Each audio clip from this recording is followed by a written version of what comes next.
Price Lord. ஒரே ஒரு வசனத்தை கூட காண்பித்து கொடுக்கிறேன். நீதிமொழிகள் 21வது அதிகாரம் 31வது வசனம். குதிரை யுத்த நாளுக்கு ஆயத்தமாக்கப்படும், ஜெயமோ கர்த்தரால் வரும். இன்னைக்கு ஆண்டவர் நம்மளை பார்த்து சொல்றாரு, மகனே மகளே, உன் வாழ்க்கையில ஜெயம் தரது நான் தான்ப்பா, என்ன விசுவாசி, நான் உனக்கு ஜெயம் தரப்போறேன்னு சொல்லி இன்னைக்கு ஆண்டவர் நம்மள பார்த்தாங்க சொல்றாரு. ஜெயம் அப்படின்னா வெற்றி தரப்போறாரமா.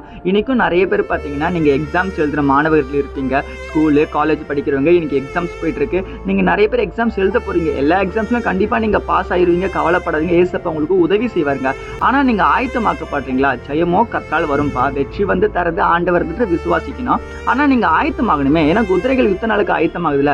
அப்ப நீங்க எக்ஸாம்ஸ்க்கு முன்னாடி மட்டும் படிச்சா போதுமா? பிரதர் எனக்காக ஜெபம் பண்ணிங்க, அண்ணா எனக்காக ஜெபம் பண்ணிங்கன்னு சொல்றீங்க. கண்டிப்பா நான் ஜெபம் பண்ண மாட்டேன்னு சொல்ல. உங்க வாழ்க்கையில உங்களுக்கு வெற்றி வரணும்னா நீங்க ஆயத்தமாக்கப்பட்ட பிள்ளையா மாறணுங்க. ரெகுலரா ஒழுங்கா படிக்கிற அந்த எண்ணத்துக்குள்ள தயவு செய்து வந்துருங்க. ஆண்டவர் வந்து நம்ம வாழ்க்கையில வெற்றி தரத்துக்கு தயாரா இருக்காருங்க. ஆனா நம்ம தாங்க முயற்சி எடுக்கவே மாட்டோம். நீங்க படிப்படியா முயற்சி எடுத்தீங்கன்னா கூட கண்டிப்பா நீங்க வெற்றியை பார்ப்பீங்க. ஏன் தற்கொலை என்னெல்லாம் வருது? எனக்கு படிப்புல முன்னேறவே முடியல, என் வேலையில முன்னேறவே முடியல, என் தொழில முன்னேற முடியல, கடன் தொல்லை நெருங்கிக்கிட்டே சொல்லி ஏங்க பயப்படுறீங்க? உங்க வாழ்க்கையை மாத்துறதுக்கு நீங்க முயற்சி எடுத்தீங்கன்னா கர்த்தர் கண்டிப்பா உதவி செய்வாருங்க. ஏன்னா ஜெயம் கொடுக்கறது ஆண்டவர் தான். ஆனா நீங்க ஆயத்தமாகணும்னு சொல்லி இன்னைக்கு ஆண்டவர் உங்களை பார்த்து தான் சொல்றாரு. சுவாசிக்கிறீங்கன்னா அமீன் போட்டுக்கோங்க. வசனங்களுக்கு ஃபாலோ பண்ணிக்கோங்க. God bless you. ஆமென்.